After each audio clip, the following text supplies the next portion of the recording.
everyone, welcome back to my YouTube channel. It is officially ERAS application season for the 2021 applicants. So what I've decided to do, since my DMs have become a little bit overwhelming, is create a series for you guys, and that's going to be called Path to the Match.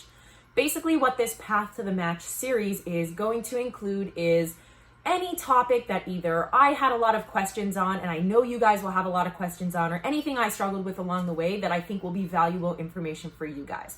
I'll start out with some difficult parts of the application, such as personal statement, letters of recommendation, and things like that.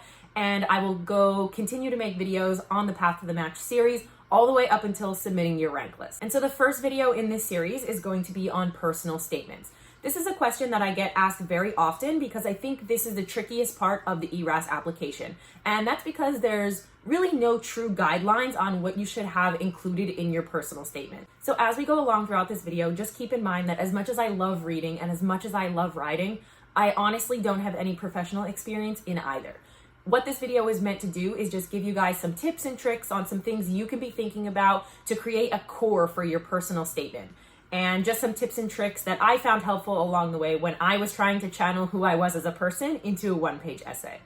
So a little bit about the personal statement. What is the point of the personal statement? The point of the personal statement is to channel who you are as a person to the program director. Let the program director get to know you before you even get to the interview. It also allows the program director to see on interview day that the person sitting in front of them at the interview is an accurate reflection of the person who wrote the personal statement. This allows them to catch red flags pretty quickly because if someone else writes your personal statement for you, they're going to be able to tell. They've been doing this for a very long time. Chances are they're going to be able to pick out red flags like that.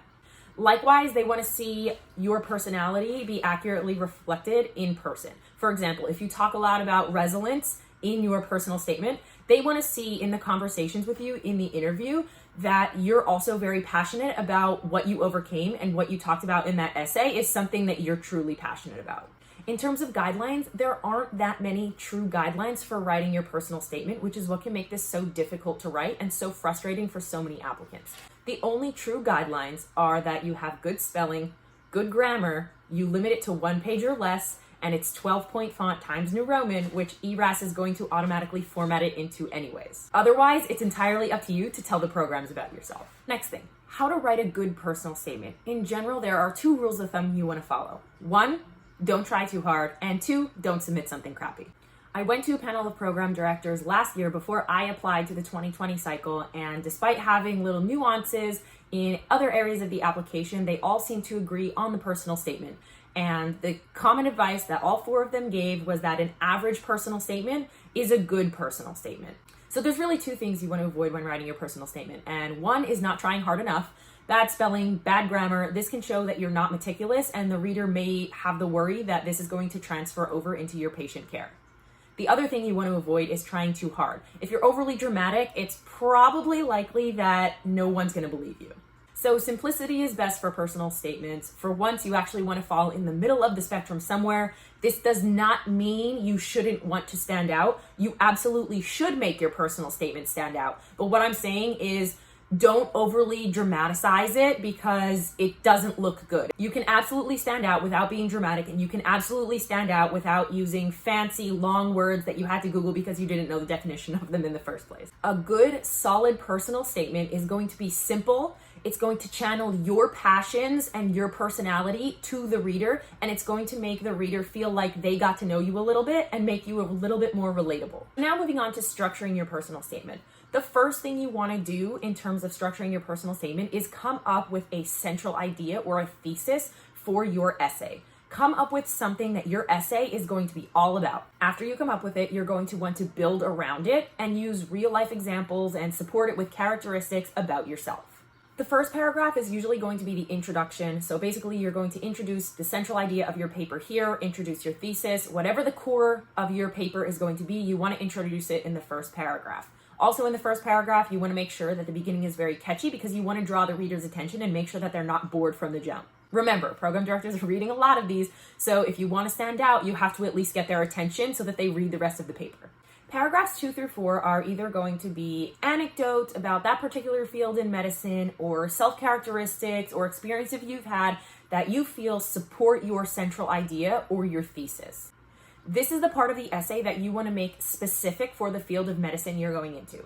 If you plan to apply to neurology, you want to give some anecdotes or patient experiences or clinical encounters that you had in your neurology rotation or in your internal medicine rotation that happen to be a neuro patient or a neuro consult, or any characteristics about yourself that contribute specifically to the field of neurology. Likewise, if you plan to apply to OB-GYN or surgery or medicine or pediatrics or whatever it is, you want to make sure that the body of your essay, paragraphs 2 through 4 or 5-ish, are supporting your thesis with specific examples of the field you plan to apply to.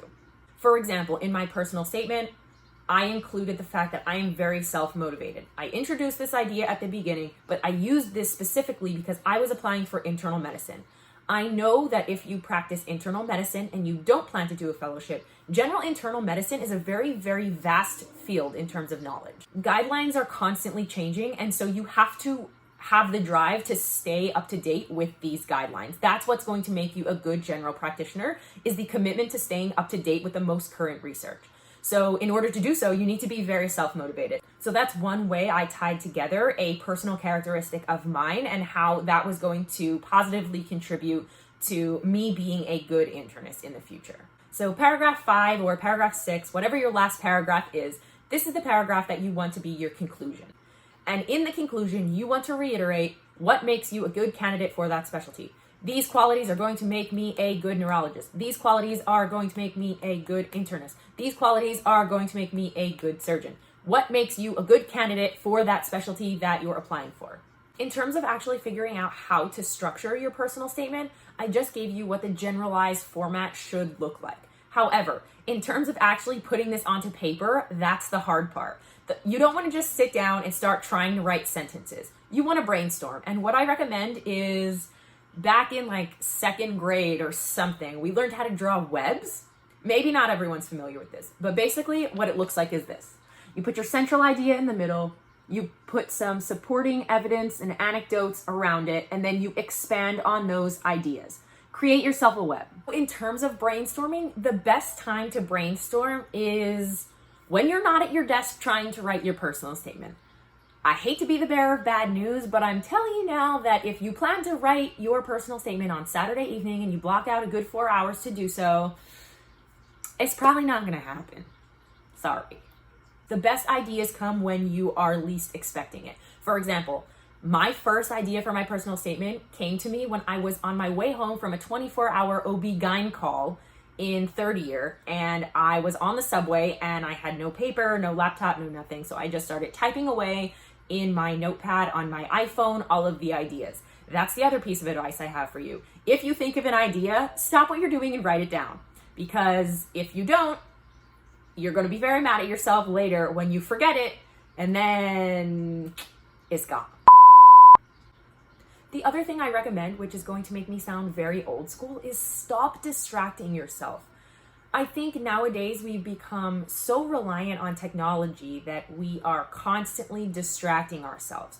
Next time you're waiting for the elevator, or you're waiting for the subway, or you're waiting for the bus, or you're walking to campus, don't be worried about checking your Instagram or your Twitter or texting your friends back or even listening to music, unless listening to music helps you be creative.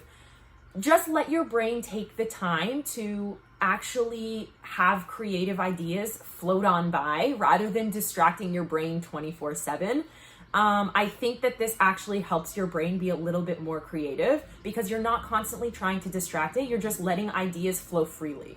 So in terms of coming up with a thesis or a central idea for your personal statement, there's actually a couple different questions you can ask yourself to kind of guide you and see if any of these things are something you would want to structure your personal statement around. Asking yourself these questions can get your brain to throw ideas out there a little bit faster and get those creative juices flowing a little sooner.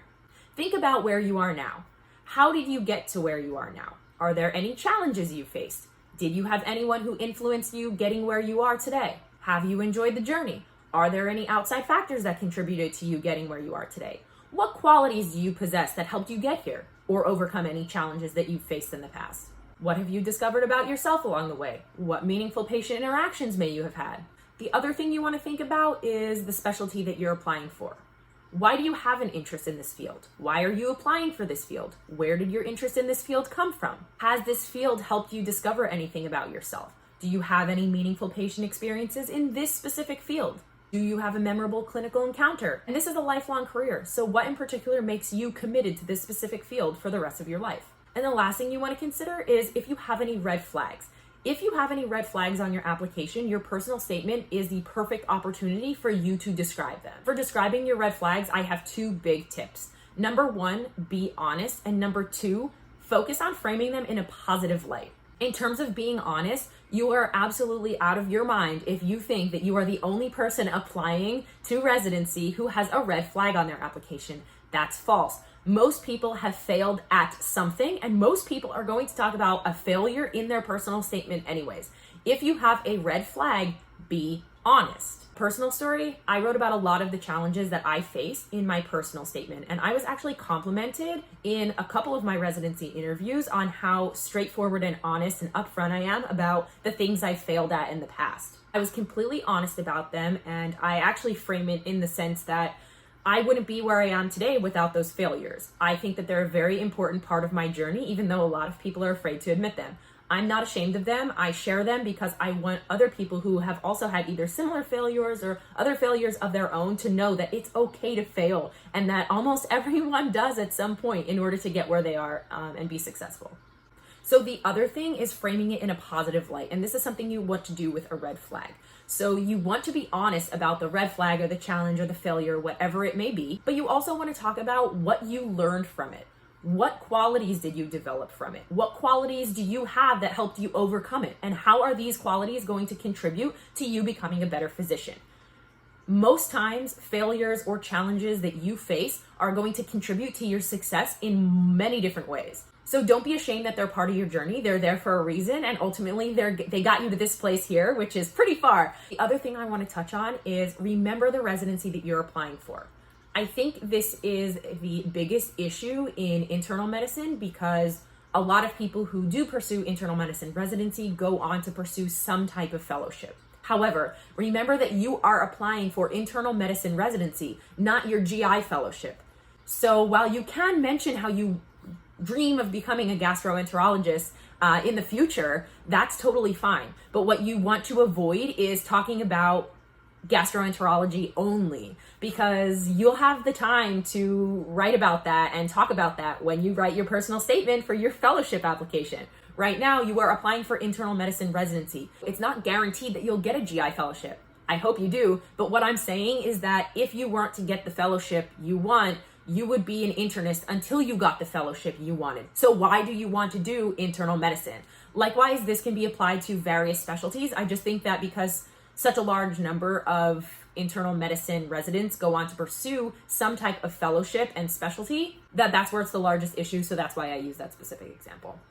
So the last few things I want to touch on are just some things to prevent frustration. And like I mentioned before, even if you schedule a time to write your personal statement, it's very unlikely that you're going to be able to successfully do such task.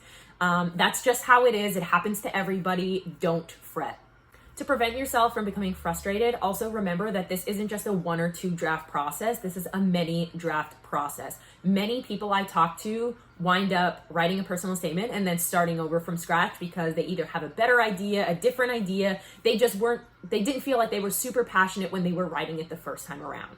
And that's also okay. Again, personal experience. I actually wound up writing 2 personal statements. One idea came to me when I was on my subway ride home from my 24-hour OB-GYN call, and one was during my pediatrics rotation, and it was 2 o'clock in the morning. And for most of you who know, I'm a grandma. I go to sleep super early. I love waking up early. So it was 2 o'clock in the morning, and I just had these ideas. And so I took advantage of it, and I started typing, and I went to work super tired the next day, but then I had 2 personal statements and I didn't know which one to pick. So I tried combining both and it wound up being a complete disaster. So then I just completely started over from scratch with a new idea and I just wrote one. So know that this isn't going to be a 1 or 2 draft thing. It's going to be a process. So don't save this until last minute. I recommend starting as early as you possibly can. The other thing to keep in mind to prevent frustration is that some readers are going to love it and some readers are going to hate it. You absolutely want to get your personal statement proofread and checked a bunch of times before you submit it. I recommend proofreading it yourself once or twice. When you're finally ready and you think you have a decent copy, then send it to a friend or two who is in medicine, and they can give you their 2 cents on how they feel as, a fellow applicant. They understand where you're coming from. They know the point of the personal statement. They're writing one too. So their advice is valuable in one way. Another way that people's advice is valuable is to send it to 1 or 2 people who are not in medicine whatsoever. This is going to give you value in a different way. They will be a little bit more in tune to organize things rather than focusing on the medical details and what you should include as your personality characteristics to make sure you're a successful physician, which is what your medicine friends are more likely to be in tune with doing, whereas your non-medicine friends are going to be a little bit more helpful in the organizational aspect of the personal statement. And don't make the same mistake I did. Obviously, I wanted to have a ton of people check this to make sure that I didn't make any errors and to make sure that no errors were missed. But I also had the issue where I sent it to non-medicine friends, I sent it to medicine friends, and I got mixed feedback. Some absolutely adored it, and some absolutely were like, you can do a lot better, or I'm not really understanding this, or I just feel like this isn't you. So take everyone's advice with a grain of salt. Unless they are offering you constructive criticism. Constructive criticism is, hey, this is what you did. This is how I think you can change it or make it better. Unless they're offering you constructive criticism, take their advice with a grain of salt. If they're just giving you an opinion on it, take it with a grain of salt, because guess what's going to happen?